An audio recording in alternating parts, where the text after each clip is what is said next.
What if the universe, in its unimaginable, soul-crushing silence, finally decided to speak, not with a voice of thunder, not with the flash of a supernova, but with a single, deliberate, impossible change in rhythm? Imagine you are in a library that has been perfectly quiet for millennia, and from the darkest, most distant corner, a single book of its own accord turns a page. That is where our story begins. Not with a bang, but with a whisper that has shaken the very foundations of what we thought we knew about our place in the cosmos. For billions of years, our solar system has been an island of choreographed chaos, a pinprick of familiar light adrift in a shoreless, star-dusted ocean. We are born here, we live here, and we die here, cradled in a gravitational harbor carved out by our sun. Beyond the gossamer edge of the Oort cloud, past the last sentinel of our star's influence, lies the true wilderness, the great dark, interstellar space. It is a realm so profoundly empty that our minds evolved to navigate crowded forests and bustling cities can barely conceive of its scale. The distances are not measured in miles or lifetimes, but in the patient journey of light itself, stretching across voids that have known nothing but the cold of absolute zero since the dawn of time. Here, our entire solar system, with its gas giants and rocky worlds, its history of life and its dreams of the future, shrinks to less than a single grain of sand on an infinite beach. We are profoundly, utterly, and perhaps mercifully alone, or so we have always told ourselves. It is a comforting thought, this isolation. It implies safety, a cosmic privacy that allows us to believe we are the sole authors of our own destiny. But the ocean has currents, and sometimes, very rarely, things wash ashore. For centuries, our telescopes scanned the static darkness between the stars and saw nothing but the predictable waltz of our planetary siblings. Then, in 2017, the wilderness sent us its first confirmed messenger. We called it Oumuamua the Scout. A strange, elongated shard of rock and ice tumbling end over end, a cosmic castaway from a long-dead star system we will never know. It was a fleeting visit, a cryptic postcard from the void. It offered no explanations as it swung past our sun, accelerating with a ghostly push that we struggled to explain before vanishing back into the abyssal dark from which it came. It was an anomaly, a puzzle that sparked 1,000 debates, but it was a transient one. A ghost ship that passed in the night. 2 years later, another traveler arrived. A Comet 2I, Borisov. This one was more familiar, a dirty snowball trailing a tail of gas and dust, behaving more or less as our theories predicted a wandering comet should. It was a spectacular sight, a reassurance that the laws of physics as we understood them still held sway even for visitors from other realms. These encounters, as profound as they were, reinforced our sense of the universe's grand impersonal clockwork. Objects drift, they fall into gravitational wells, they are flung back out. Cause and effect. Predictable, understandable. We catalogued them, we debated their origins, and we filed them away as rare data points in the grand cosmic survey. We saw them as geological artifacts, not as omens. We believed we understood the rules of the game. We were wrong, because now there is a third, and it is following no rules but its own. Designated 3I, Atlas. It was first detected as a faint, unassuming speck of light, another wanderer on a hyperbolic trajectory destined for a brief, fiery hello and a long, cold goodbye. Like the others, it had journeyed for millions, perhaps billions of years, a silent pilgrim crossing the gulf between suns. Our observatories locked onto it, our algorithms began to chart its course, and we prepared to add another specimen to our collection of interstellar curiosities. In the early months of observation, it behaved perfectly. It was a model visitor. As it drew closer to the inner solar system, its brightness increased in a smooth, predictable curve, a result of the sun's warmth beginning to sublimate its icy surface. This predictable brightening, this steady, rhythmic pulse of reflected light, is what astronomers call a light curve. But for our story, let us call it by a different name, its song. Every object in the sky, from a planet to an asteroid, sings a unique song. It is a melody written in photons, a cadence dictated by its size, its shape, its composition, and the speed of its rotation. For 3I, Atlas the song was at first a simple hypnotic lullaby, a steady repeating rhythm, a celestial metronome ticking off the hours of its journey. We listened to this song for months. We decoded its notes, learning that the object was rotating once every 7 hours, its elongated body, catching and reflecting the sun's glare with a precision that was almost mathematical. The trajectory, too, was part of this song, a perfect sweeping arc governed by the pure and unwavering law of gravity. We grew comfortable with this song. It was the sound of the universe we thought we knew, vast, ancient, but ultimately a place of order. A place where, if you listened carefully enough, you could understand the machinery. We pointed our most powerful instruments at it, from the radio dishes nestled in remote deserts to the orbital telescopes floating high above the distortions of our atmosphere.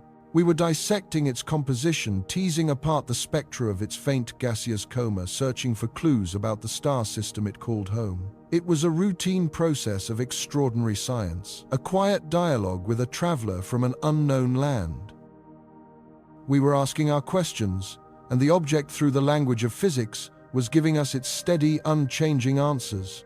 We were charting its past and predicting its future with astonishing confidence. We knew precisely where it was going. We knew how it would behave. The song was familiar. It was known. Then, on a Tuesday, in late October, the song changed. It wasn't a sudden, violent crescendo, not an explosion or a fragmentation event that we might have expected from a volatile comet nearing the sun. It was something far more subtle and infinitely more disturbing. The rhythm faltered. The steady 5.7-hour pulse, the celestial heartbeat we had mapped with such certainty, began to drift. At first, the change was almost imperceptible, a slight syncopation in the data that could have been dismissed as instrumental noise or a minor temporary outgassing event. A pocket of volatile ice bursting on its surface, perhaps giving it a tiny, inconsequential nudge. That was the logical explanation. That was the safe explanation. But the new rhythm didn't stop. It continued to evolve. Over the next 72 hours, the meticulous, predictable spin of 3I, Atlas, decayed, not into a chaotic tumble, but into a new, entirely different and equally stable rotation. It was as if a musician in the middle of a perfectly rehearsed symphony had seamlessly transitioned into a new time signature, a new key, a melody utterly alien to the original score. The object's song had not just been interrupted, it had been rewritten. A collective icy chill ran through the astronomical community. The teams monitoring the data checked their instruments, they ran diagnostics, they rebooted systems, desperately searching for a terrestrial error that could explain the impossible data streaming down from the sky. There was no error. The change was real. What could cause such a thing? An impact. The chances of a collision with another object large enough to so profoundly alter its rotation, yet not shatter it in the monitored emptiness of interplanetary space, are infinitesimally small. A significant outgassing jet, a plume of gas erupting from its surface, could act like a thruster, changing its spin. But such an event would be violent, messy. It would leave a clear chemical signature in its coma, a cloud of debris, and it would almost certainly send the object into an uncontrolled, chaotic tumble. 3I, Atlas, was not tumbling. Its new rotation was as smooth as deliberate and as stable as the first. It was a new dance, performed with an impossible athletic grace. It had shed its old rhythm and adopted a new one, with a purpose that felt chillingly clean. The mystery deepened. As the spin changed, so too did its trajectory. The deviation was tiny, measured in mere meters per second, but it was undeniable. The object was no longer a passive slave to gravity. It was exhibiting a faint, persistent, non-gravitational acceleration, a push. Oumuamua had done this, a fact that had led some to speculate it was an alien probe propelled by a solar sail. But 3I, Atlas, was different. The push was not constant. It was tied directly to the new rotational period. It was as if the object's spin and its motion through space were now intrinsically, inexplicably linked. The two new, bizarre behaviors were not independent anomalies. They were two parts of a single coordinated transformation. Physics, as we knew it, had no easy answer. Our models began to break down. The assumptions that had held true for every rock, every planet, and every star we had ever observed seemed to fray at the edges when applied to this silent visitor. We were staring at a ghost in the machine, a phenomenon that looked for all the world like a controlled maneuver. The comfortable, predictable song of the cosmos had been replaced by a signal, a broadcast. Was the first song the simple hypnotic rhythm we first detected a disguise? A form of celestial camouflage, mimicking the natural behavior of a dead piece of rock and ice, designed to lull us into a false sense of security as it approached? Was this new, complex song its true state, revealed only now? That it has drawn close, now that it has our full and undivided attention? The questions came faster than the answers, each one more unsettling than the last. We are no longer just observers of a cosmic curiosity. We have become listeners, huddled around a receiver, trying to decipher a message from an unknown sender. We are confronted with a stark and terrifying possibility that the change was not random but deliberate. That this object is not just a remnant of a distant solar system's formation, but something more, an artifact, a probe, or perhaps something else entirely. For the first time, we are faced with an interstellar visitor that is not just passing by, but appears to be actively changing its state as it moves through our home system. It has altered its fundamental properties in a way we cannot explain, with a precision that defies nature. We have spent our entire existence shouting questions into a silent cosmos, hoping for a reply. Now we are faced with the chilling prospect that something has answered. The Song of Three-Eye, Atlas, has changed, and with it, everything we thought we knew about the universe and our place within it. We must now ask the most important question of all. What is it trying to tell us?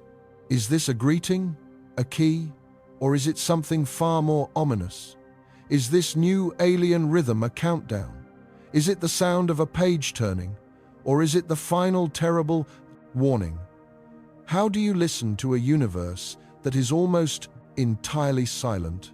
For millennia, we have strained our ears, building colossal dishes to catch the faintest whispers from the void, hoping for a pattern, a signal, a voice in the cosmic static.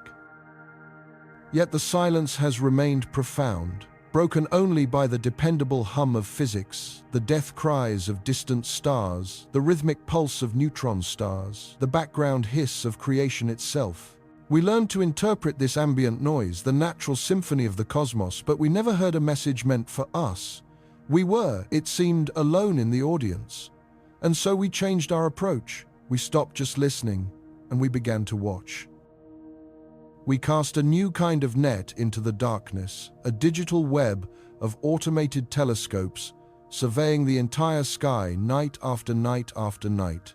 These silent, sleepless sentinels do not hunt for signals. They hunt for movement, for the tiniest, most insignificant motes of light that change their position against the celestial backdrop. They are programmed to notice the things that do not belong. In the autumn of 2027, one of these sentinels, a component of the asteroid terrestrial impact last alert system, perched on a volcanic peak in Hawaii, flagged one such anomaly. It wasn't dramatic. It wasn't a sudden flare or a brilliant flash. It was just a point of light, impossibly faint, moving with a purpose that the system's algorithms could not immediately reconcile with the familiar waltz of the solar system. The initial alert would have been sterile, a string of data arriving in an inbox in the middle of the night.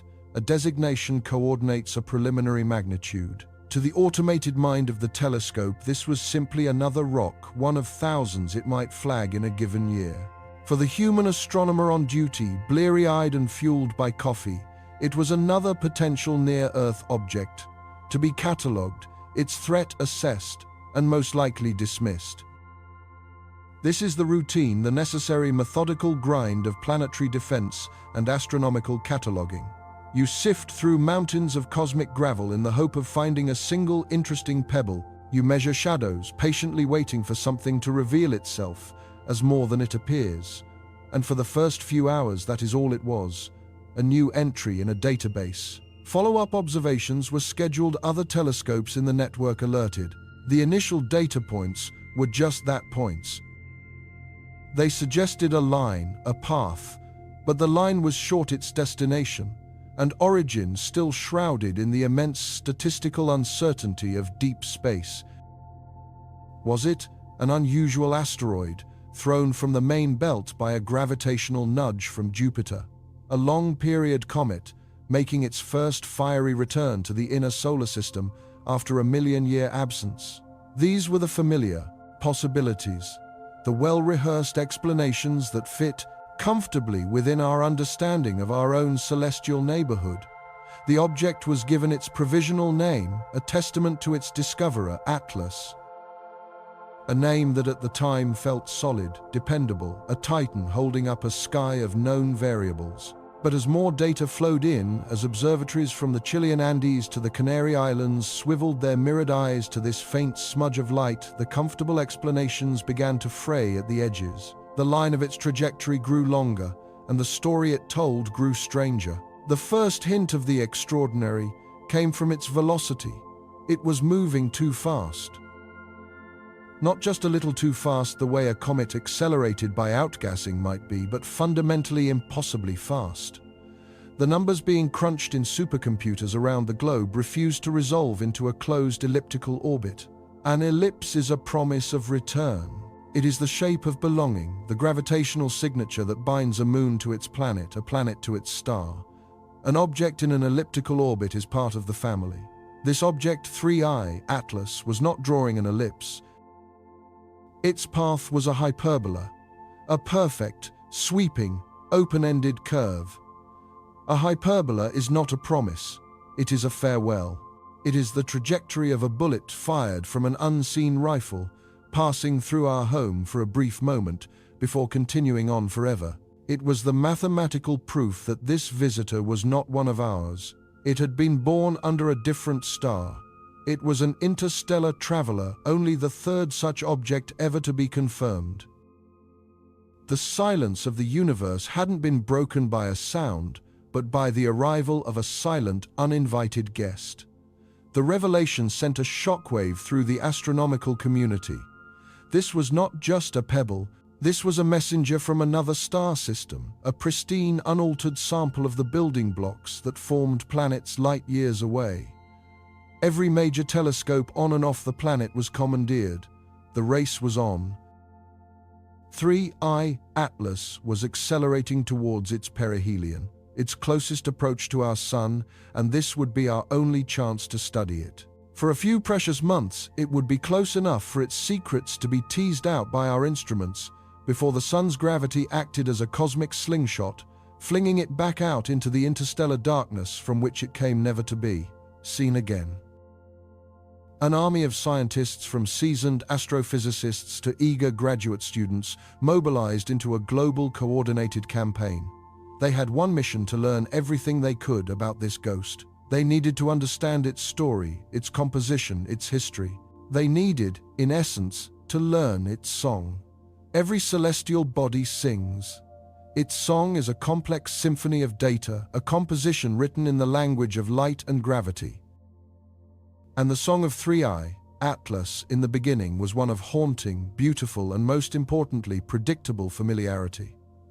The first movement of its song was its trajectory, the melody of its motion. We charted its path with astonishing precision. We knew down to the meter per second how the sun's gravity was bending its course. We saw how the subtle gravitational nudges of Jupiter and Saturn pulled at it, causing infinitesimal deviations that perfectly matched our models of celestial mechanics. Its path was a masterclass in Newtonian physics, a graceful, lonely arc through the plane of our solar system. There were no surprises here. It moved as a pure ballistic object, should a testament to the universal, unchanging laws of gravity. This predictability was in its own way deeply comforting.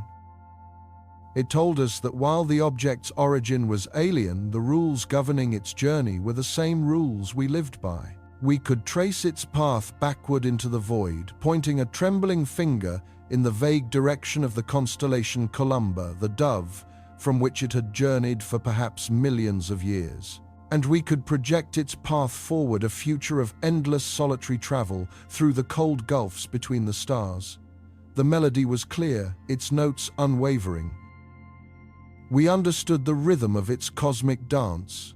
It was a known piece of music, and we had the sheet music right in front of us. The second movement was the harmony of its light, its spectral signature. As it drew closer, its reflected sunlight grew just strong enough for our most powerful spectrographs to perform their magic. They captured its faint, ancient light and fractured it into a rainbow of secrets, a cosmic barcode that revealed its chemical soul. And what we saw was again both alien and reassuringly familiar. The spectrum was dominated by silicates and carbonaceous compounds, the fundamental building blocks of rocky planets like our own. We saw the unmistakable signature of water ice, not in vast quantities, but enough to confirm it was a cometary body, a dirty snowball packed together in the primordial disk of another star. There were subtle differences, of course. The ratios of certain isotopes, particularly of nitrogen, were unlike anything found in our own solar system's comets. It hinted at a different chemical recipe, a different stellar forge, where its elements had been created. It carried trace amounts of noble gases, like argon and neon, trapped within its icy matrix, suggesting it had formed in a region of its home nebula that was far, far colder than the birthplace of our own comets. This was its harmony.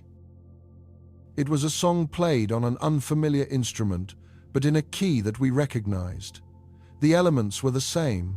The laws of chemistry were the same. It was a variation on a theme, a powerful confirmation that the stuff of worlds was likely universal. We didn't find any unobtainium, no evidence of exotic technologies or materials that defied physics.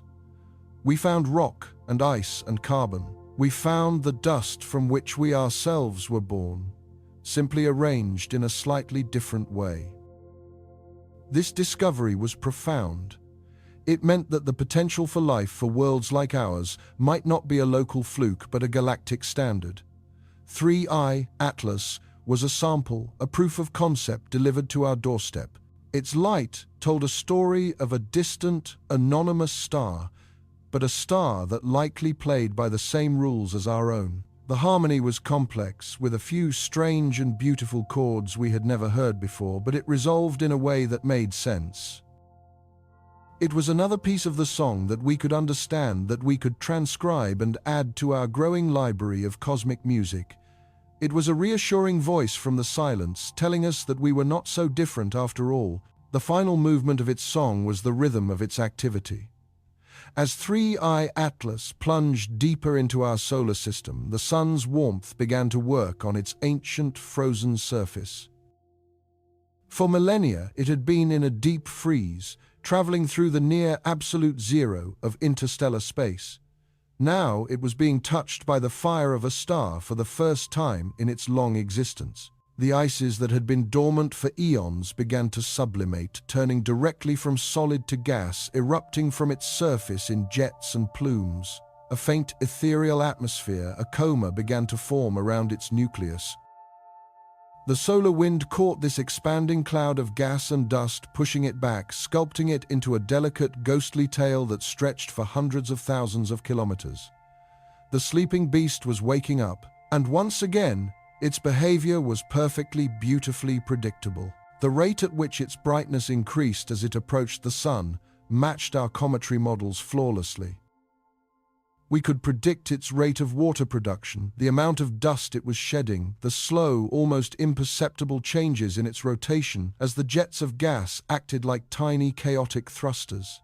We watched as pockets of supervolatile ices, like frozen carbon monoxide, flashed into gas, when they were first exposed to sunlight, causing small, predictable outbursts of activity.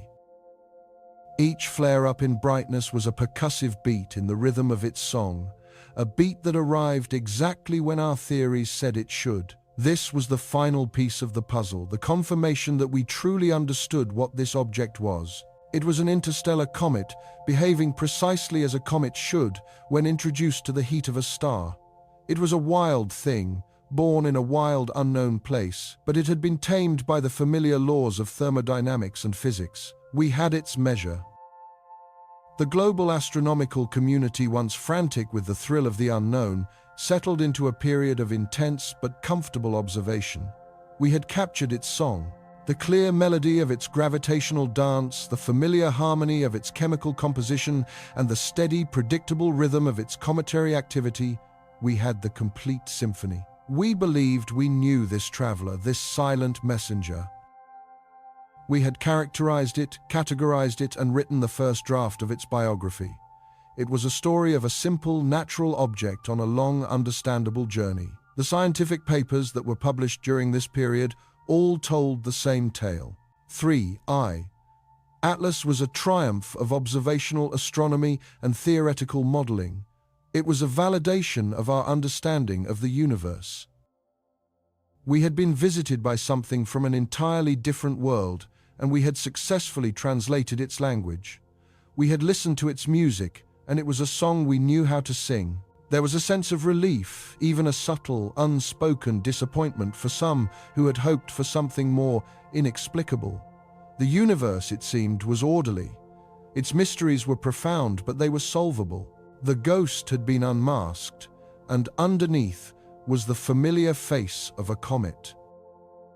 For months, this understanding held firm. The great observatories of the world continued their vigil, their instruments locked onto the visitor, recording every photon, every subtle change, building a mountain of data that confirmed and reconfirmed our conclusions. The song played on its melody, harmony, and rhythm unchanged. It was the beautiful, reliable, and ultimately finite music of a celestial body on a predictable course. And it was in this moment of comfort, of certainty, that we made our gravest intellectual error. We allowed ourselves to believe that we had heard the entire performance. We assumed that the song we had learned, this perfect and orderly composition, was the only one that 3I Atlas knew how to play. We had become so confident in our predictions, so sure of the story it was telling, that we stopped listening for a change in the music. We were watching a traveler on a known road, and we had already seen the map of its entire journey. But the universe rarely performs the same song twice. It is a place of infinite improvisation, and just when you think you have learned the tune, it shifts into a key you have never heard before. The melody you thought you understood suddenly shatters into dissonance. The comfortable rhythm is broken by a deafening, impossible silence.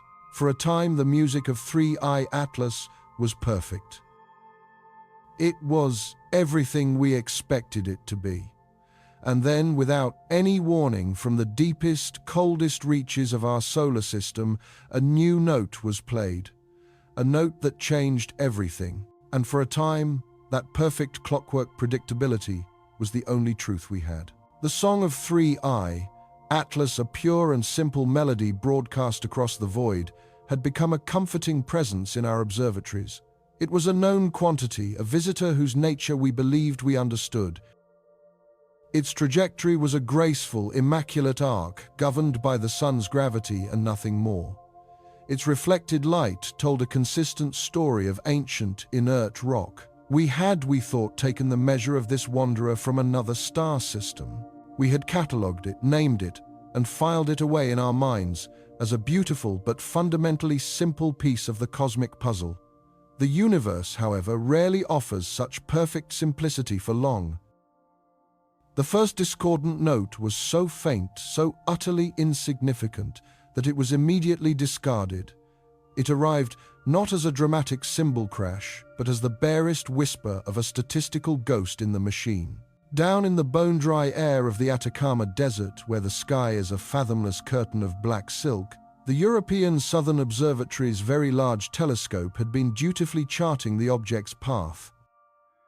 Its four colossal mirrors, each a polished titan over 8 meters across, were tracking 3I Atlas with a precision that could spot a single flame on the surface of the moon. The data streamed to astronomers in Garching, Germany, was meant to refine our understanding of its orbit to the 10th decimal place. But one night, deep within a torrent of spectrographic readings, a single data point fell impossibly out of line.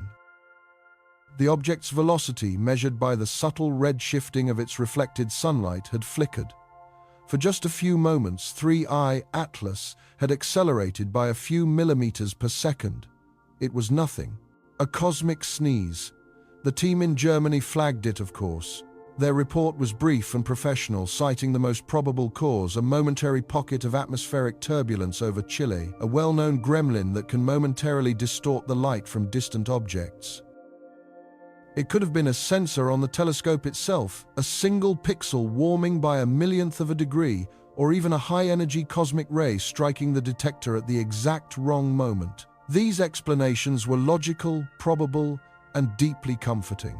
Science is built upon the painstaking process of eliminating noise, of distinguishing the signal from the static.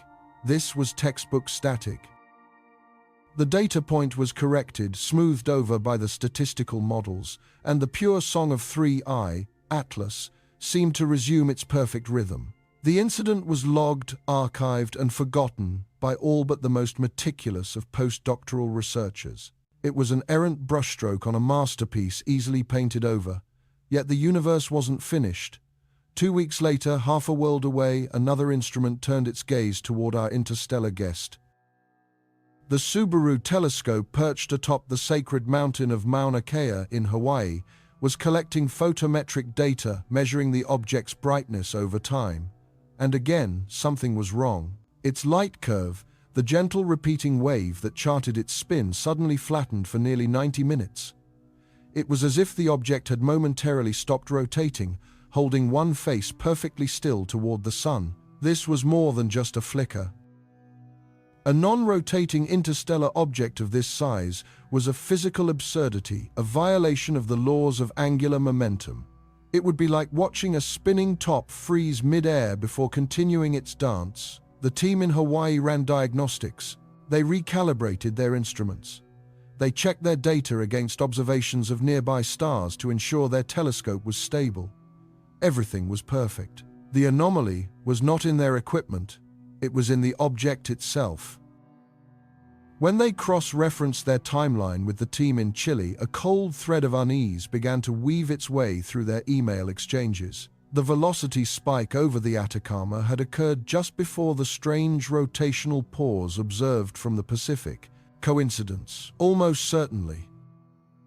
The odds of two separate instrumental errors at two different world-class observatories happening in such proximity were astronomically low.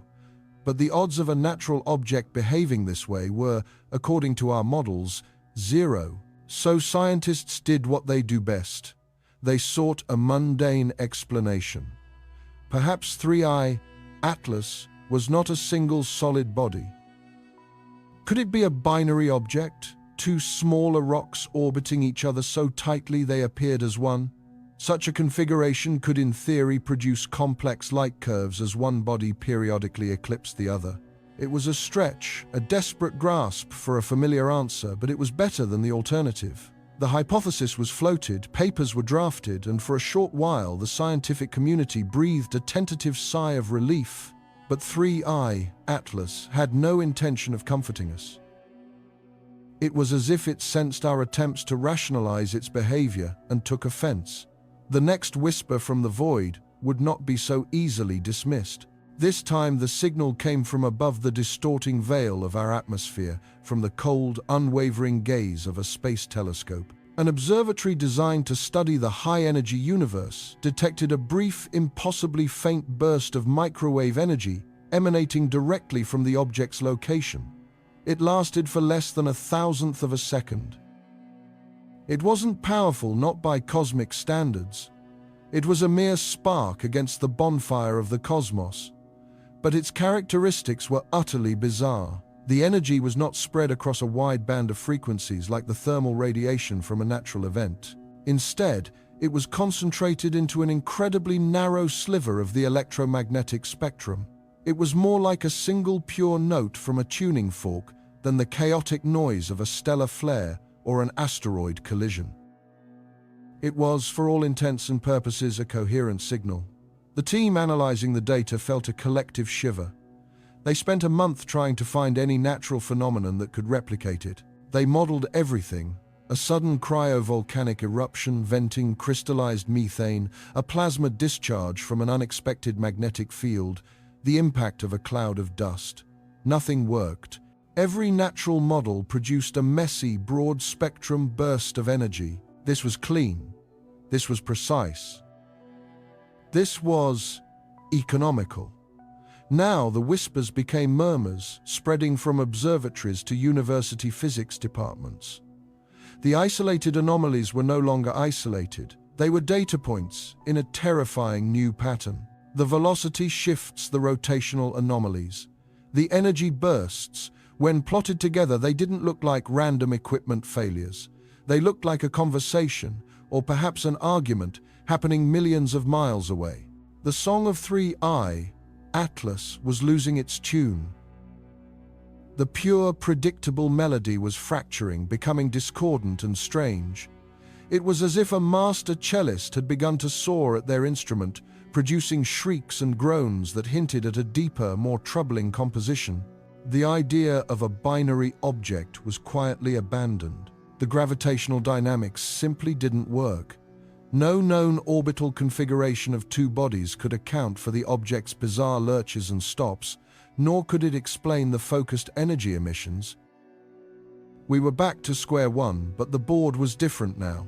The simple sketch of a lonely interstellar rock had been wiped clean, and in its place, the outlines of an impossible chimera were beginning to form. You have to understand the profound disturbance this caused. Astrophysics is built on a bedrock of predictability. We can chart the course of a comet centuries from now. We can predict the death of a star 1 billion years in the future.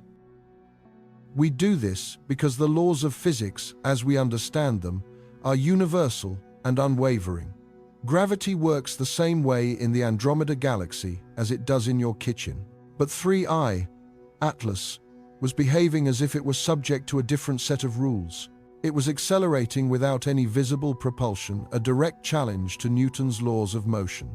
It was changing its rotation in ways that seemed to defy the conservation of angular momentum. It was emitting energy with a signature that had no known natural source. Each new piece of data was a fresh assault on the foundations of our knowledge. Scientists who live and breathe logic and order were confronted with what felt like cosmic chaos. The feeling was not one of excitement, not yet. It was a deep, gnawing anxiety, the kind you feel when you hear footsteps in an empty house. The universe was not supposed to behave this way. The community split into factions. The conservatives, the guardians of established theory, argued for patience.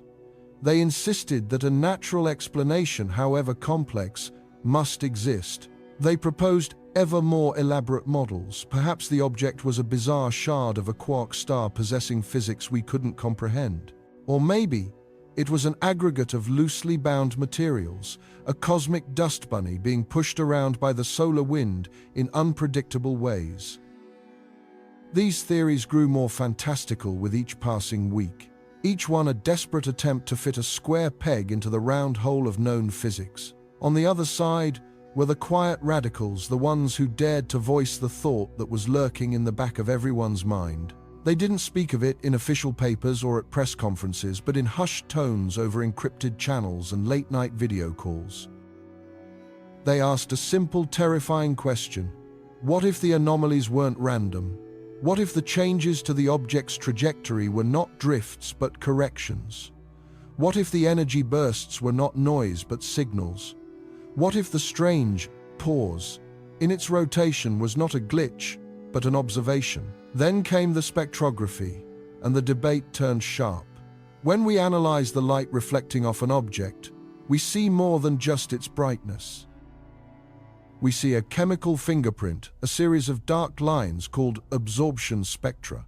Each line corresponds to a specific element that has absorbed that particular wavelength of light. The initial spectra for 3I Atlas were unremarkable, showing the expected signatures for silicates, carbon, and traces of water ice, the standard building blocks of asteroids. It was a simple, ancient story written in light. But as the other anomalies mounted, astronomers kept the world's most powerful spectrographs trained on the object, hoping for a clue. What they found only deepened the abyss of their confusion. The spectral lines began to shift. Not the uniform redshift of an object moving away, but an intricate selective change. The lines corresponding to certain heavy metals, titanium, vanadium, tungsten, began to deepen, suggesting these elements were becoming more concentrated on its surface. Simultaneously, the signature for common silicates started to fade. It was as if the very surface of the object was undergoing a form of celestial alchemy. This was impossible. Absolutely fundamentally impossible. The surface of a cold, inert rock does not simply change its elemental composition as it flies through empty space. There is no known natural process, not solar radiation, not sublimation, not micrometeorite bombardment that could produce such a specific and rapid transformation. It would be like watching a granite boulder in your garden slowly turn into a sphere of polished steel. The data was checked, triple-checked, and then checked again by rival teams using different equipment. The result was always the same. The surface of 3I Atlas was actively, inexplicably reconfiguring itself. The beautiful, simple song had now devolved into a cacophony. The steady rhythm of its orbit was broken by stutters and surges. The pure tone of its light curve was now a chaotic series of flickers and fades. The simple harmony of its chemical signature was being rewritten into a composition we could not recognize. It was no longer a passive messenger from a distant star. It was an active participant in its own journey. The object was not just moving through our solar system, it felt like it was waking up within it. The final piece of the puzzle for this chapter of our investigation came from an unexpected source, the subtle warping of space-time itself. Using a technique called gravitational microlensing, astronomers were trying to use 3I Atlas as a moving lens, watching for the moment it passed in front of a distant star. The object's gravity, tiny as it was, should bend the starlight in a predictable way, allowing us to calculate its mass with unprecedented accuracy. The event was calculated months in advance, a moment of cosmic alignment that would last for just a few hours. Telescopes around the world were poised, ready to capture the faint distortion, but when the moment came, the lensing effect was wrong. The starlight bent more than it should have, as if 3I Atlas were significantly more massive than its size and composition suggested. Yet a moment later, as it continued its journey, a different measurement suggested it was less massive. The gravitational field around the object was not stable. It was fluctuating, creating a kind of gravitational turbulence in its wake. This data point broke the last vestiges of resistance. No natural object, no matter how exotic, could alter its own mass or warp the space around it on command. We were now staring into the face of a profound and unsettling truth. We had exhausted every natural explanation. We had pushed our models to their breaking points and beyond. Every law of physics we tried to apply to 3I Atlas failed to explain its behavior. The discrepancies were no longer subtle anomalies to be dismissed as observational errors. They were a consistent accumulating body of evidence pointing to a conclusion that science was not yet ready to accept. The song hadn't just become discordant. It hadn't just gone quiet.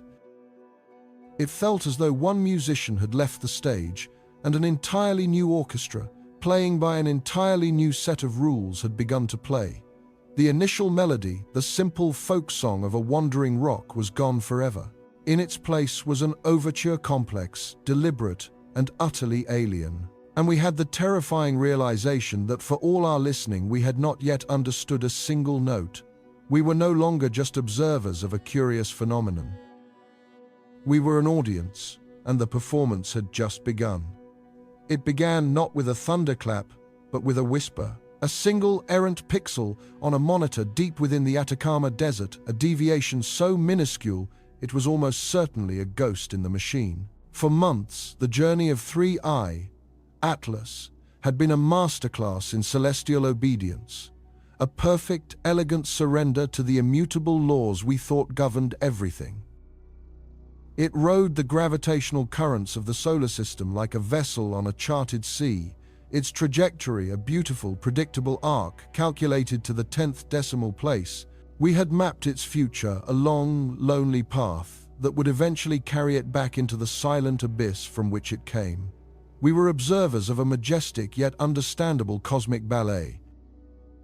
The object's steady, rhythmic song, that ceaseless pulse of low-frequency radio waves, had become the reliable heartbeat of deep space exploration, a cosmic metronome against which we measured our own understanding of the radio universe.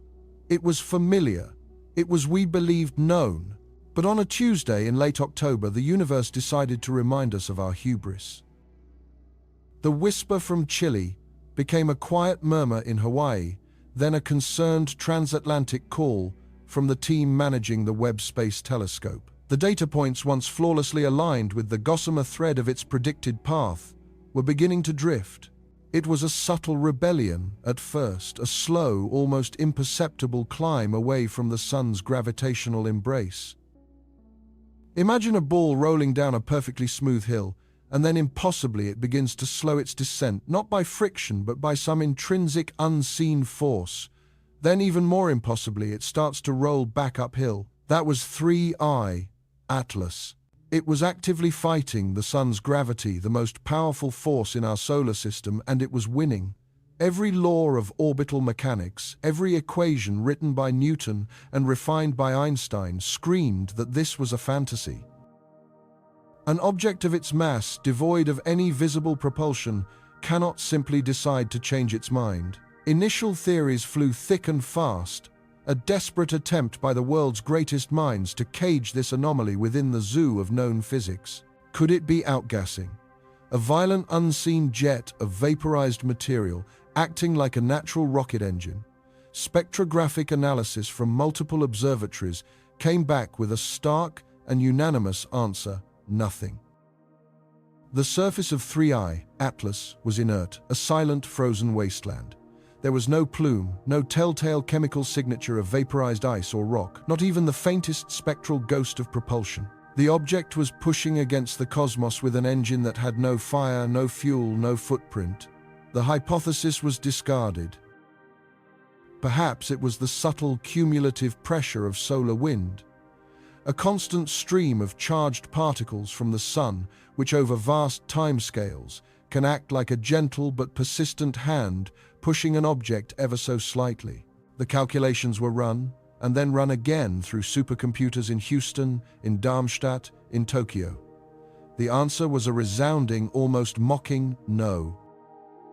The force required to produce the observed deviation, this blatant defiance of its orbital destiny, was thousands of times greater than anything the solar wind could ever hope to exert. It was like trying to stop a freight train with your breath. The numbers didn't just fail to add up. They painted a picture of a completely different reality. Could there be an unseen companion?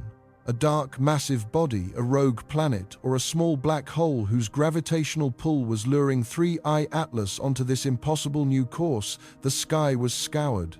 Every deep space survey, every gravitational lensing detector, every instrument capable of piercing the dark was pointed toward that sector of space. They hunted for the gravitational ghost, the hidden puppeteer pulling the strings, but the void remained just that, empty. There was nothing out there massive enough to alter its course in such a manner.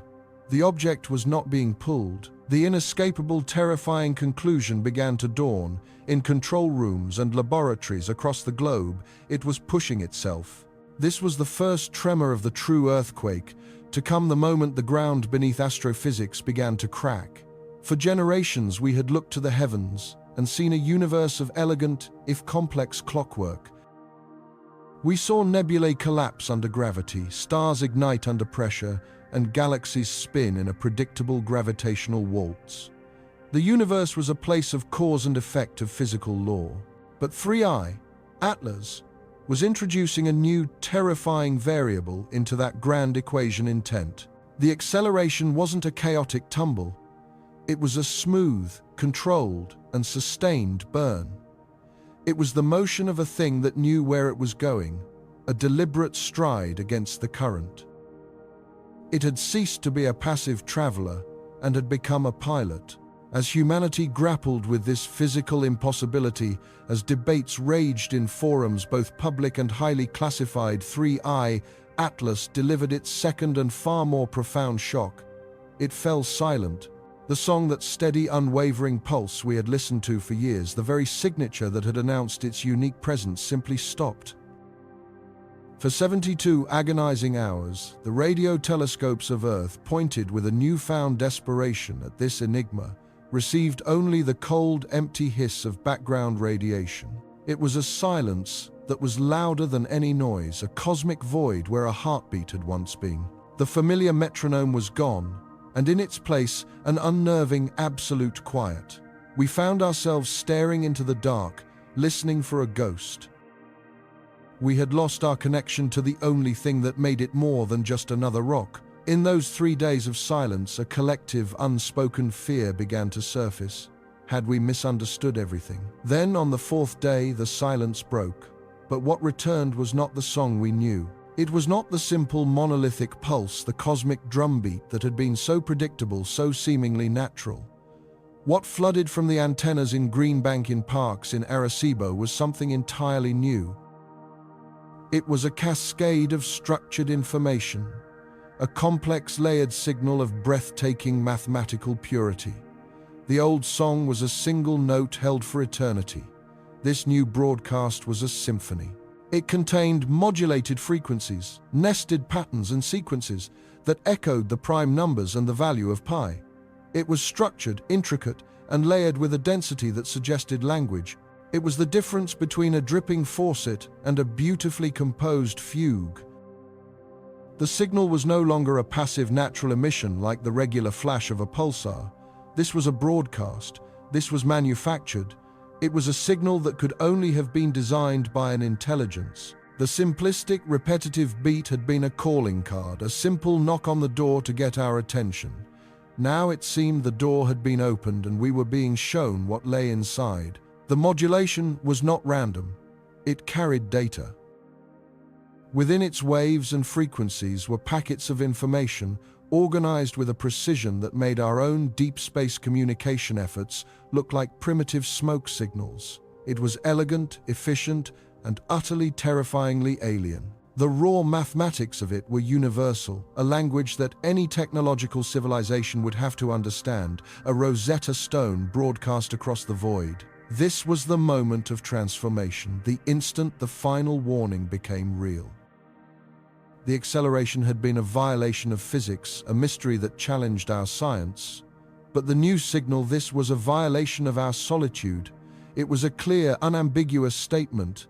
We are not a rock. We are not a comet. We are not a natural phenomenon. We are here, and we are speaking. The unnerving acceleration suddenly made perfect, chilling sense.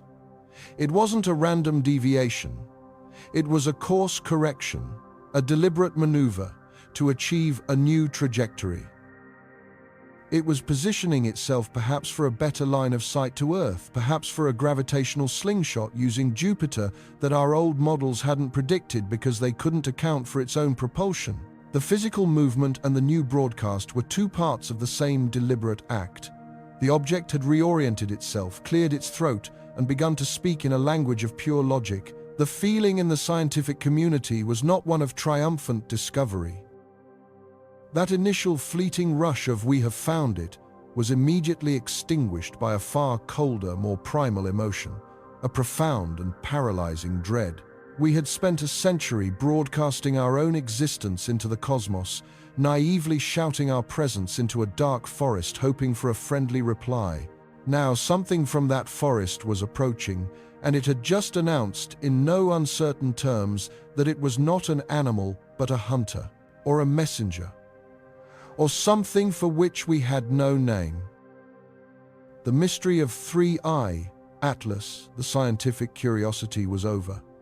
In its place stood a stark, existential enigma. It was no longer a subject of study, it was an active agent in our destiny. Its song had changed from a lullaby to an alarm, from a heartbeat to a countdown. And we, a species suddenly aware of its own cosmic infancy, were now forced to listen, to try and understand the message before the messenger arrived. What was it trying to tell us? Why had the simple song been replaced by this torrent of complex information?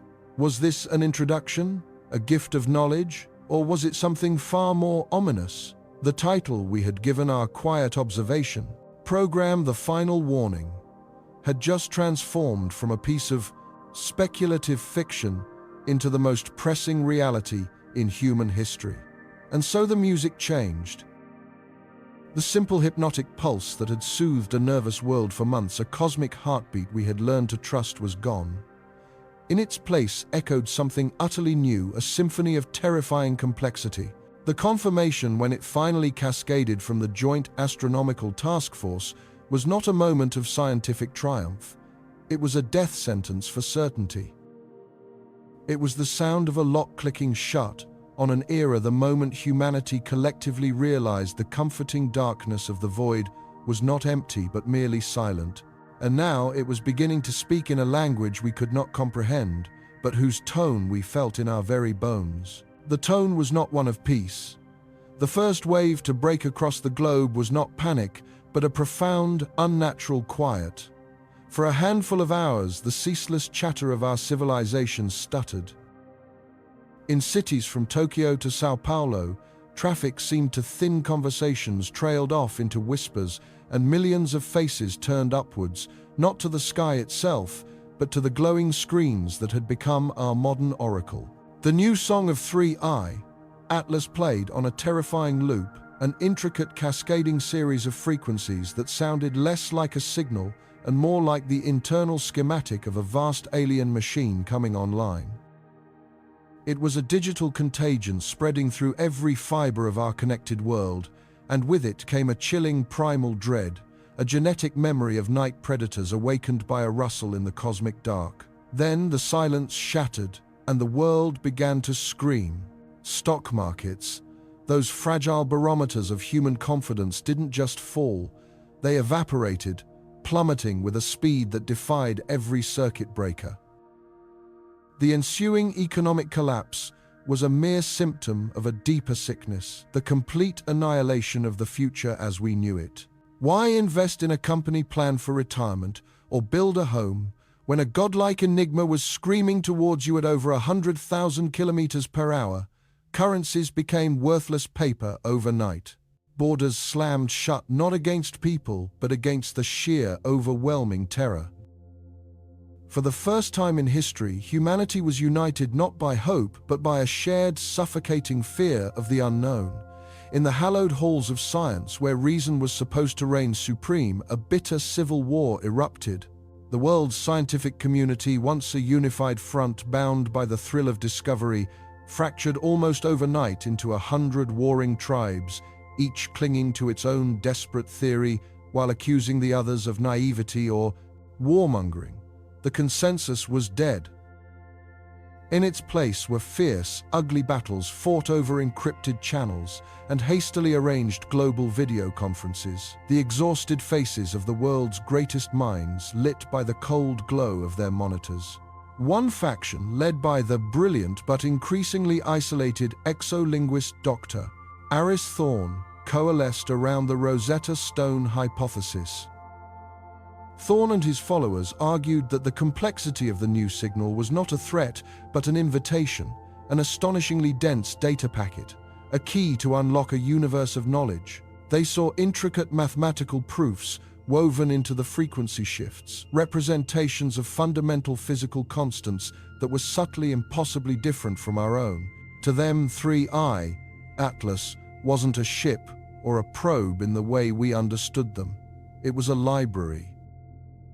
A messenger carrying a truth so profound, it required this dramatic system-spanning journey to deliver. "You're not listening," Thorne pleaded during one infamous leaked debate, his voice ragged with passion and sleeplessness. "This isn't a war drum they are beating, it's a symphony. It's the grand unified theory of everything, set to music, and you want to meet it with nuclear-tipped spears.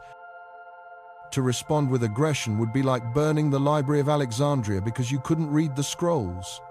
It would be the single greatest act of suicidal ignorance in the history of intelligent life." His camp frantically worked to decode the signal, to find a pattern, a primer, something to prove its benign intent. They advocated for a policy of absolute reverent silence, arguing that any transmission we sent could be misinterpreted as a challenge from a primitive, belligerent species. We had to listen, we had to learn. Our survival, they insisted, depended on our humility. Opposing them with equal ferocity was the Harbinger school of thought championed by the formidable astrophysicist Dr. Lena Petrova, a woman whose entire career had been spent studying the violent, indifferent nature of the cosmos.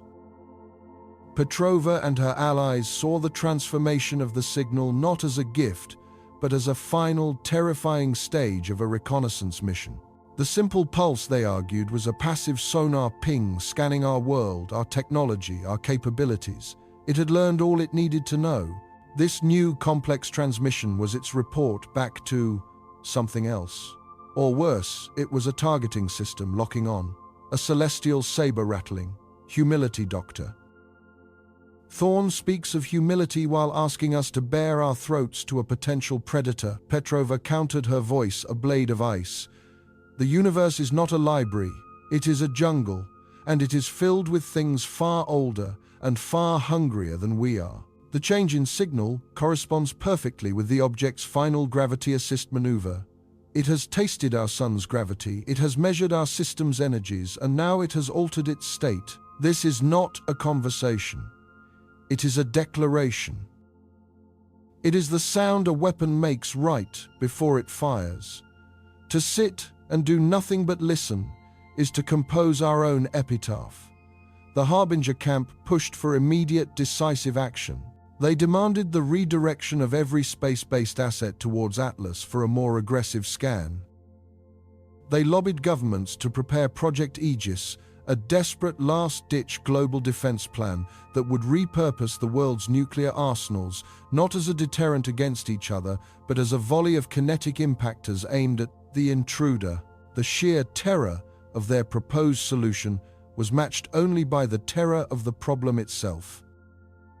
The debate raged. Would we rather die by the hand of an alien entity or risk blowing ourselves to pieces in a futile attempt to fight back?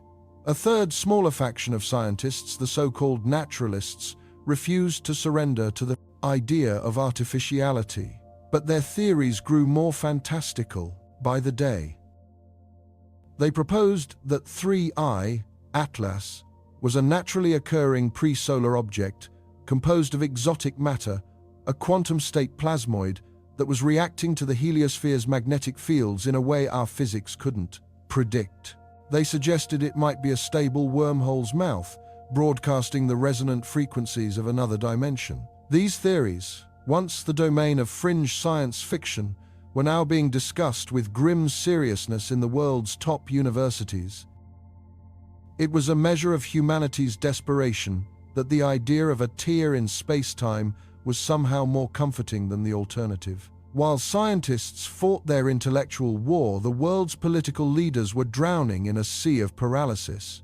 The United Nations Security Council convened in a permanent, unending emergency session, but the old tools of diplomacy were useless. Sanctions, trade embargoes, sternly worded resolutions, these were human concepts for human problems. How do you negotiate with a comet that has started to sing a new and menacing tune? The chamber, usually a stage for posturing, and power plays became a theater of impotence. The delegates sat in stunned silence, their translators struggling to find words for a crisis that had no precedent. Geopolitical fractures, far from being healed by the common threat, were ripped wide open. Nations with advanced space programs, the United States, China, Russia, the European Space Agency, began to hoard their data, retreating into shells of national secrecy. Each feared the others might gain an advantage, a way to communicate with Atlas alone, or conversely a way to weaponize whatever it was. Trust, the fragile currency of international relations, evaporated completely. Suspicions grew that one nation might try to cut a deal to offer up the rest of humanity in exchange for its own survival. The global nervous system was seizing up every nation, an isolated ganglion firing off panicked, self-interested signals. Behind closed doors, the question of a response became the ultimate prisoner's dilemma. The Thorn camp's plea for silence was terrifying in its passivity. The Petrova camp's call to arms was terrifying in its aggression. What if we fired upon a peaceful messenger? What if we offered a greeting to an invading warship? Doing nothing felt like surrender. Doing anything felt like suicide. The leaders of the world, the men and women entrusted with the fate of billions, were trapped, staring at two buttons. One marked annihilation, and the other possibly also marked annihilation. There was no third option. And yet, in the shadows, humanity began to fight back, not with a unified voice, but with frantic, desperate whispers. Two clandestine, globally funded projects, born from the chaos, spun up in secret facilities buried deep underground and shielded from orbital view. They represented the two warring halves of the human soul, the hopeful scholar and the terrified warrior. Project Echo was our attempt to answer. An unprecedented collaboration of linguists, mathematicians, musicians, and anthropologists was assembled in a remote desert location, tasked with the most important act of translation in history. Their job was to craft a reply to 3I, Atlas. But what do you say on behalf of an entire species? Do you send the sterile beauty of prime numbers, the universal laws of physics? Do you transmit the heartbreaking harmonies of Bach, or the simple visual blueprint of our own DNA? The debates within Project Echo were agonizing. Every message they composed was a terrible risk. Sending our genetic code could be seen as an offering of biological data to be catalogued, or as a menu. Sending images of our cities could be an invitation, or a list of targets. A team of philosophers worked alongside the scientists, grappling with the ethics of speaking for every living thing on Earth, past, present, and future. They were trying to write a letter to God, or to the devil, without knowing which was which. Their deadline was the ever-decreasing distance to 3I, Atlas. Simultaneously, thousands of miles away, Project Aegis was coming to life. In hardened military bunkers, strategists and weapons engineers worked around the clock on the grim mathematics of planetary defense. They game-planned scenarios for intercepting the object, calculating trajectories for a swarm of nuclear-tipped rockets, the combined destructive force of which could crack a continent. It was a plan forged from pure terror. The world's deadliest weapons, designed to annihilate cities in flashes of man-made suns, felt like children's toys, like pebbles thrown against an oncoming tidal wave. The risks were astronomical. A miscalculation in their launch could send dozens of nuclear warheads falling back into Earth's atmosphere. Even a successful hit was a gamble. Would it deflect Atlas, or just break it into thousands of smaller, still lethal pieces? Or would it simply do nothing at all, a gnat striking the windshield of a freight train, serving only to announce our hostile intent right before impact? The men and women of Project Aegis worked on their faces, etched with the strain of planning a defense that could very well trigger our own extinction. As these secret projects spun up, the public face of humanity's effort was Project Sisyphus. Every radio telescope on the planet, from the vast plains of Atacama to the green hills of West Virginia, was now part of a single coordinated network. They stared unblinking at the approaching enigma, drinking in petabytes of data every hour. They were no longer just listening to the song. They were dissecting it, analyzing every picowatt fluctuation, every fractional shift in frequency, hunting for a weakness, a clue, a Rosetta Stone of their own. It was a global vigil, a desperate search for a pattern in the static of oblivion.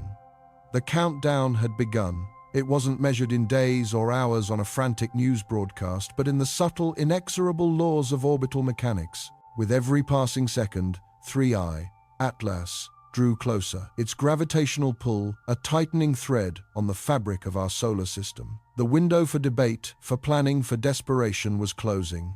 The voices of reason were being drowned out by the rising chorus of fear.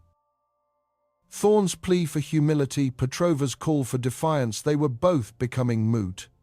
Time was making the decision for us. For weeks, the data from Project Sisyphus offered nothing new, just a clearer, higher fidelity recording of the same terrifying alien symphony. The world was beginning to resign itself to the maddening uncertainty caught between the two poles of hope and despair. Then, on a Tuesday morning, a junior analyst at the Carl G. Jansky Very Large Array in New Mexico, staring at a spectrogram she had seen 1,000 times, noticed something. It was a subtle anomaly, a ghost in the machine, almost infinitesimally small, buried deep within the main Atlas transmission. It was not a new song. It wasn't a change in the primary broadcast at all. It was something else entirely. A second signal nested inside the first. It was weaker, quieter, and structured in a completely different way. It was simple, repetitive, a pulse. It was the original heartbeat signal, the one we had listened to for months, the one we thought was gone forever.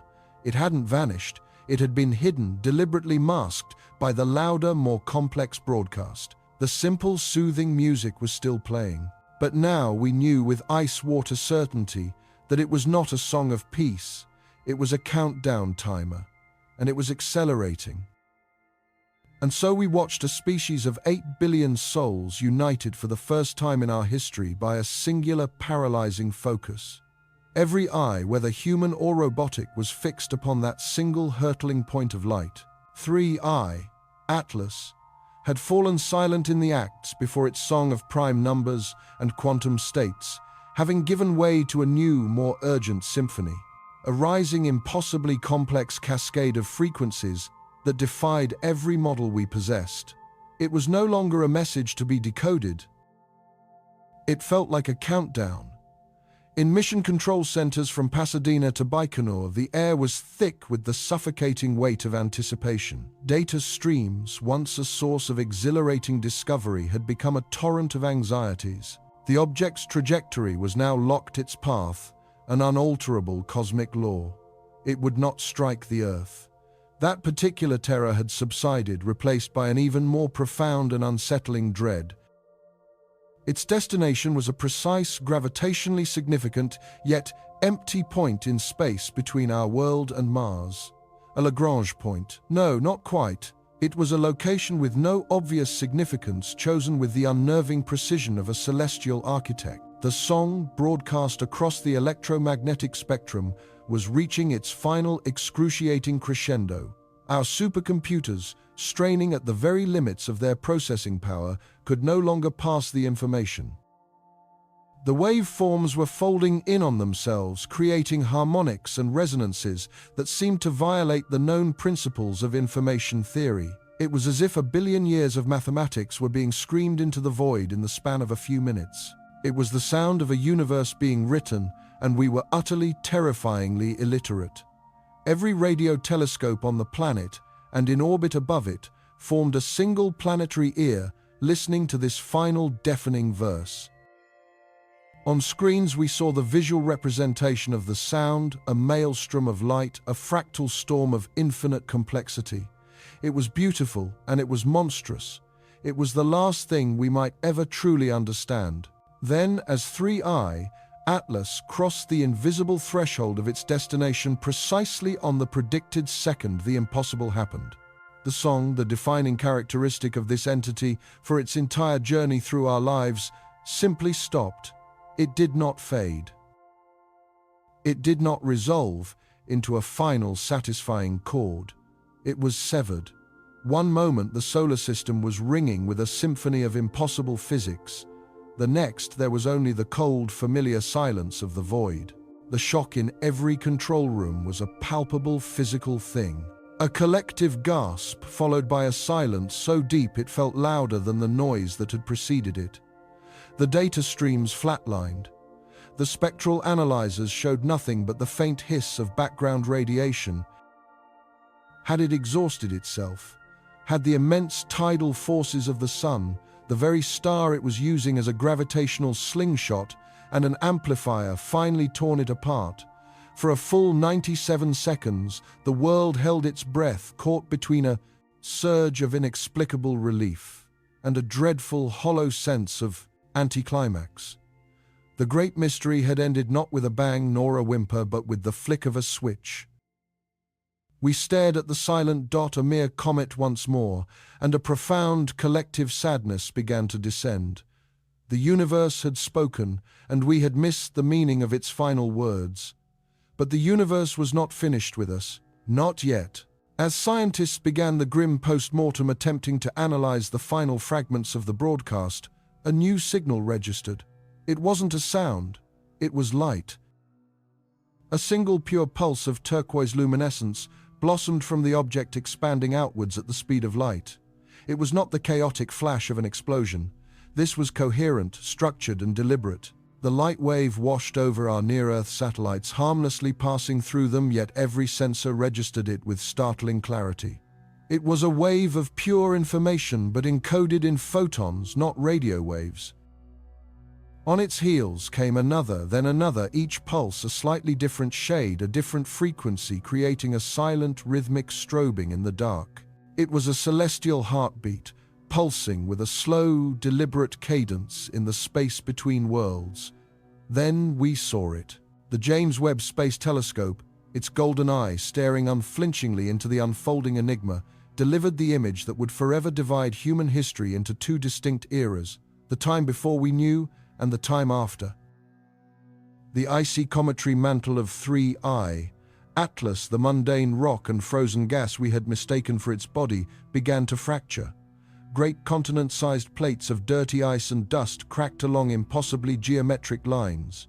They did not fly apart in a violent decompression. Instead, they receded.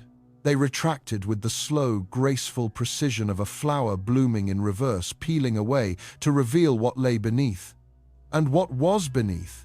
It broke our reality. It was not a rock. It was not a ship. It was a structure. A crystalline, iridescent lattice of material that seemed to drink the sunlight and refract it into 1,000 shimmering rainbows. Its geometry was wrong, a breathtaking violation of Euclidean space. Angles converged where they should have diverged. Surfaces curved back upon themselves in physically impossible ways.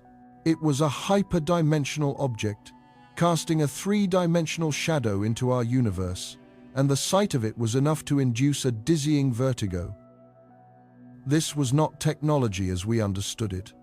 There were no panels, no seams, no engines. It looked more like a single perfectly formed thought given substance. It unfolded piece by piece, expanding from its cometary shell like a piece of cosmic origami. Filaments of solidified light extended outwards, weaving themselves into a vast, intricate web. The central structure, a gyroscope of interlocking spinning rings, began to pulse with an internal golden energy. And as it completed its transformation, our scientists, their minds reeling from the visual shock, finally understood. They understood the song. It had never been a message times for times us, not a warning, not a greeting, not a cry for help. The complex symphony of frequencies, the rising crescendo of mathematical constants and physical laws, it was an instruction set. A sonic blueprint. 3I. Atlas was a self-constructing machine, and the song was its assembly code. The frequencies were not random. They were specific, resonant commands. We watched the archived data with new eyes, and the truth became terrifyingly clear. Certain tones had vibrated specific crystalline structures within its core, causing them to bond at a molecular level. Certain mathematical progressions had triggered quantum tunneling effects, allowing matter to be rearranged without kinetic force. The object had used the sun's fierce solar wind as a power source, a celestial blowtorch to forge its components, and its own broadcast was the command and control system guiding the process. It was sonochemistry on a planetary scale, a form of physics we had only dreamed of in our most speculative theories. It was a chrysalis, and its journey through our solar system was its period of metamorphosis. The final deafening broadcast was the last furious burst of creation, the final commands that locked its true form into place. The silence that followed was not death, it was completion. The work was done. The object had been built. But for what purpose? This impossibly beautiful, terrifyingly alien structure now hung in the void, its intricate machinery spinning silently. The answer came not from any new signal, but from a distortion in the very fabric of space around it. Our orbital gravity detectors, designed to spot the faint ripples of distant black hole mergers, began to scream. A massive gravitational anomaly was blooming from the heart of the artifact. But it wasn't the signature of a black hole which pulls everything in. This was different. It was smooth, stable, symmetrical. Starlight from behind the object began to bend in a way that defied general relativity. It wasn't just being warped around a massive object, it was being funneled, focused. The light from a distant galaxy millions of light years away was being drawn times through times, the center of the spinning rings, emerging not bent, but perfectly intact, yet shifted.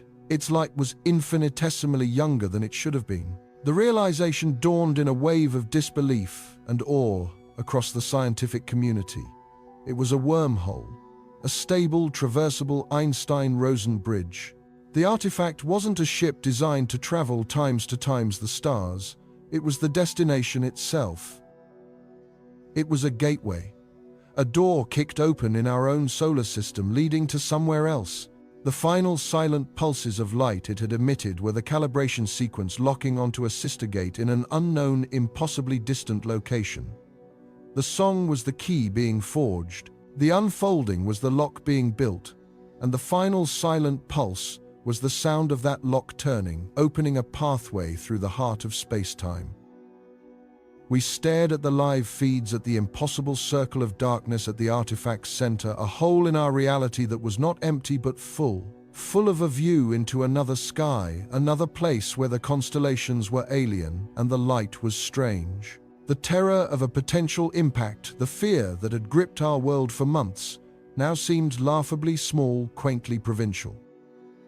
We had been worried about our house being hit by a rock when in fact a new infinite road had just been paved directly to our front door. Humanity, for the second time in an hour, was struck silent, but this was a different kind of silence. The stunned shock in mission control had been replaced by a sacred trembling awe. We saw physicists, people who had dedicated their lives to the cold, hard calculus of the universe, openly weeping. Tears streamed down their faces as they looked upon a living, breathing miracle that invalidated and validated their entire existence in a single moment. Across the globe, the revelation rippled outwards. On public squares, crowds that had gathered in fear now stood in spellbound wonder, their faces illuminated by the glow of giant screens showing the impossible thing hanging in our sky. All the divisions, the politics, the petty squabbles that defined our world, they evaporated. We were no longer nations, no longer factions.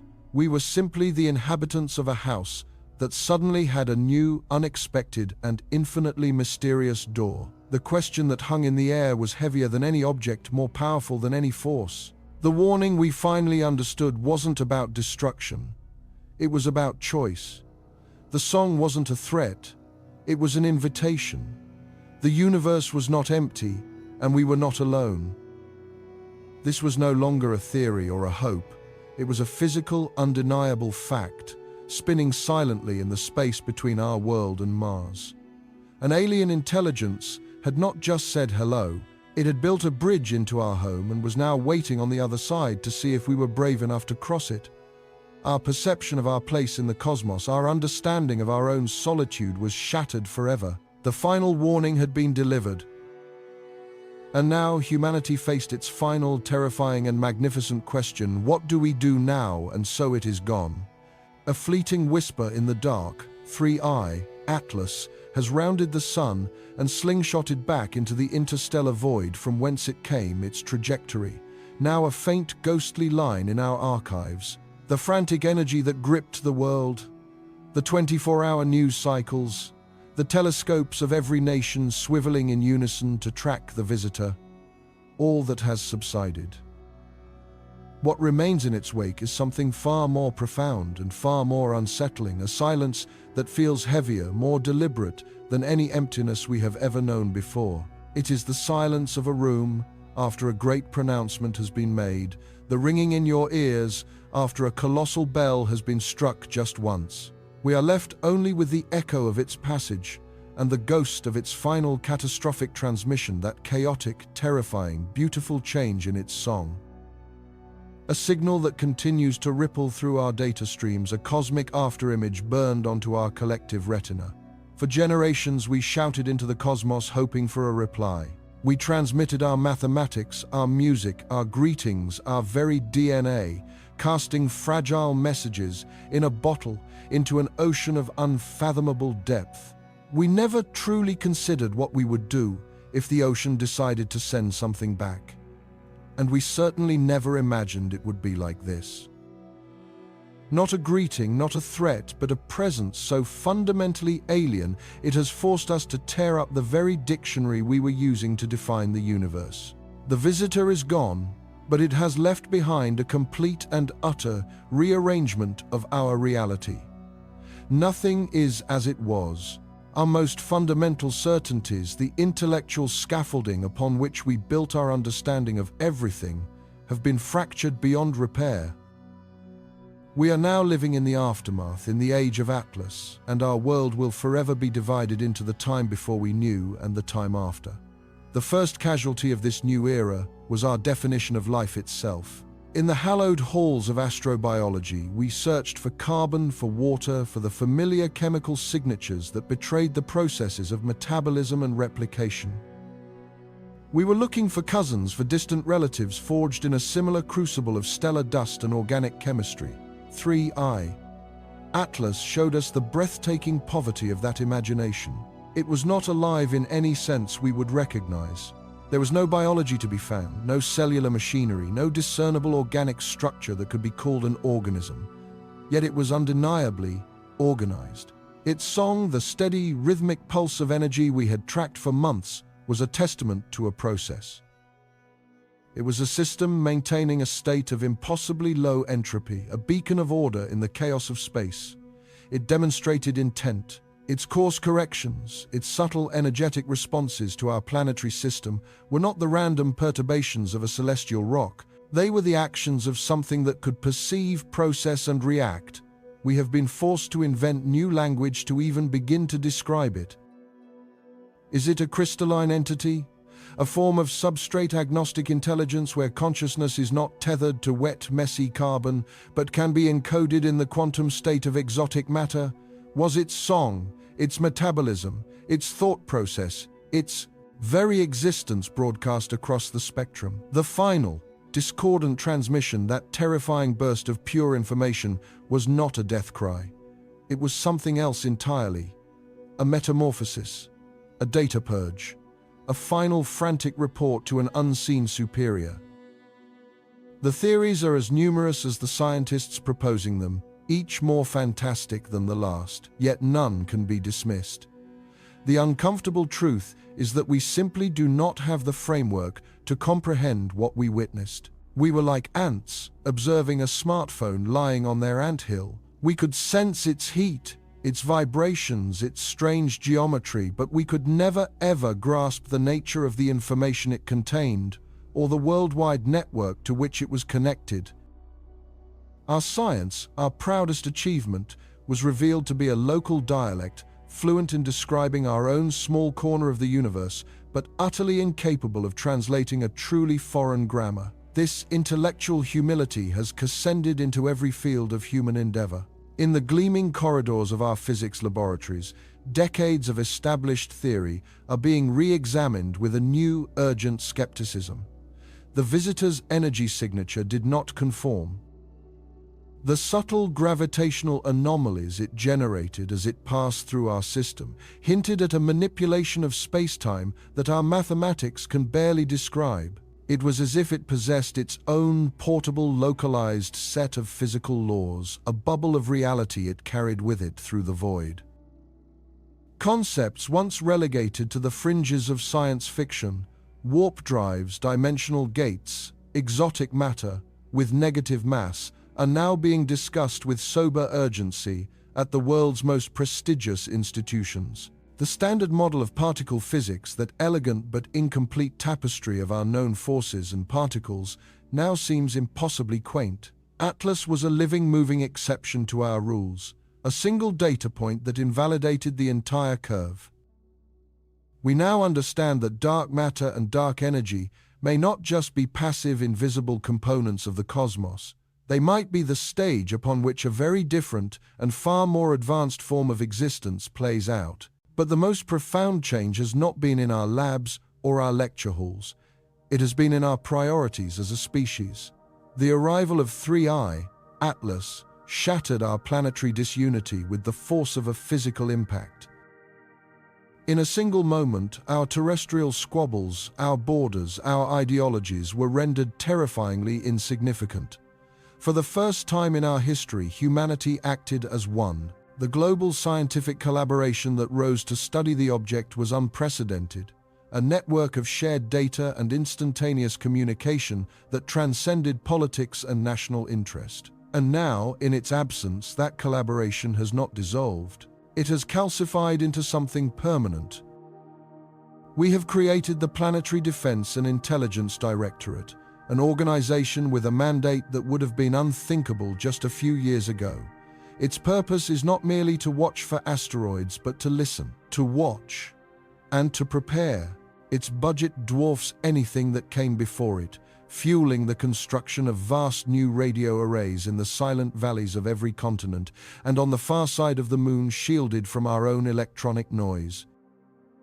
We are building a planetary nervous system, a web of sensors designed to detect the next visitor long before it reaches our neighborhood. We are funding deep dives into artificial intelligence, not for commerce or for warfare, but to create minds capable of parsing the kind of alien complexity that so overwhelmed us. These new AIs sift through the Atlas data day and night, learning its language, searching for the Rosetta Stone that might unlock the secrets of its song. We are, as a species, holding our breath, our ear pressed firmly to the door of the cosmos. The great existential question has shifted. It is no longer, are we alone, but are they friendly? And are there more of them? This shift has given rise to the single greatest philosophical debate of our time, the Atlas Protocols. What do we do when the next one comes? The visitor's final chaotic transmission has been interpreted in countless ways. Was it a warning, a map, a weapon, a simple shedding of data as meaningless as a snake shedding its skin? One faction argues for absolute silence. To broadcast our presence, they say, is to invite danger. We are the fledgling birds chirping in a jungle filled with unseen predators. We must not draw attention to our nest until we understand the rules of this ecosystem. Another faction argues for the opposite. They believe that silence is complicity, a refusal to join a galactic community that we now know exists. To hide, they contend, is to stagnate. They propose the construction of our own messengers, our own beacons designed to signal our intelligence and our desire to communicate, a grand project to announce our entry onto the cosmic stage. This debate rages in our parliaments, in our universities, and around our dinner tables. It has reshaped our very culture. Artists and musicians struggle to capture the feeling of cosmic insignificance and infinite wonder that Atlas left behind. New religions have been born centered on the visitor as a messenger from a higher power, their gospels written in the binary code of its final song. Philosophers grapple with the humbling realization that human consciousness may not be the apex of creation but merely one fleeting, fragile note in an ancient galactic symphony. We have been fundamentally, irrevocably changed. The visitor held up a mirror to us, and in its reflection, we did not see a fractured collection of tribes and nations. We saw for the first time a single, unified, and very, very small humanity. And what of you? What of us? How do we go on day to day in a world that has been so completely unmoored from its old certainties? We must now walk our earth with a new awareness, a dual perspective. We must tend to our lives, our families, our planet, while simultaneously understanding that all of it exists within a context so vast and strange, it defies our comprehension. That feeling you have now looking up at the night sky is the new human condition. It is a potent cocktail of awe and terror. The stars no longer look like cold, distant points of light. They look like eyes. The darkness between them is no longer empty. It is simply unlit. We now understand that space is not silent. We were just deaf. This perhaps was the true final warning. It was not an overt threat of invasion or destruction. It was something far more subtle and far more challenging. It was a warning against our own arrogance, a warning against the comfortable illusion that we had figured it all out, a warning that the universe does not conform to our expectations, and that to survive we must be prepared to abandon our most cherished beliefs at a moment's notice. 3I, Atlas, was a demonstration of a reality so far beyond our own that it serves as the ultimate motivation for us to grow, to learn, to unite, and to reach for a higher level of understanding. It has shattered our cosmic isolation, but in doing so, it has given us a reason to become something more than we are. This new reality forces us to re-examine everything, even our relationship with our own world. If intelligence can exist in a form as alien as a sentient shard of interstellar matter, then what does that say about the other forms of complex consciousness we share our planet with? We have long dismissed the songs of whales, intricate chemical communication of a forest's mycelial network, the swarm intelligence of an insect colony as mere instinct. But in the wake of Atlas, we are forced to ask, are these two just different dialects of a universal language of existence? Have we been surrounded by alien intelligences all along, too blinded by our own specific brand of awareness to recognize them? The visitor from the stars has, in a strange and beautiful irony, forced us to finally look at our own home with new eyes, to see it not as a resource to be exploited, but as a chorus of complex systems we have only just begun to appreciate. So we are left here, in the quiet aftermath, beneath a sky that is forever changed. We are left with the data, the memory, and the endless, unanswerable questions. What was 3I? Atlas? Was it a scout, one of countless billions sent to survey the galaxy? Was it an exile, cast out from its own kind? Was it a seed, its final transmission planting some new idea, or even some new form of existence deep within our computer systems, waiting for the right moment to germinate? Or was it something so far beyond our ken that these questions are as meaningless as asking a hurricane its name? Was its journey a deliberate act of communication? Or were we merely insignificant bystanders on the shore, witnessing a leviathan breach the surface for a moment before it descended back into the deep? We do not know. We may never know. But that uncertainty is the greatest gift the visitor could have possibly left us. It is the fuel for a new age of discovery, the catalyst for a future we must now build together. Our childhood as a species is overbrought to an abrupt and spectacular end. We have been served notice that the universe is not only stranger than we imagine, it is stranger than we times imagine. The final warning was not an ending, it was a beginning. It was the universe turning to our small blue world after eons of seeming indifference and whispering the two words that will now define our destiny: wake up.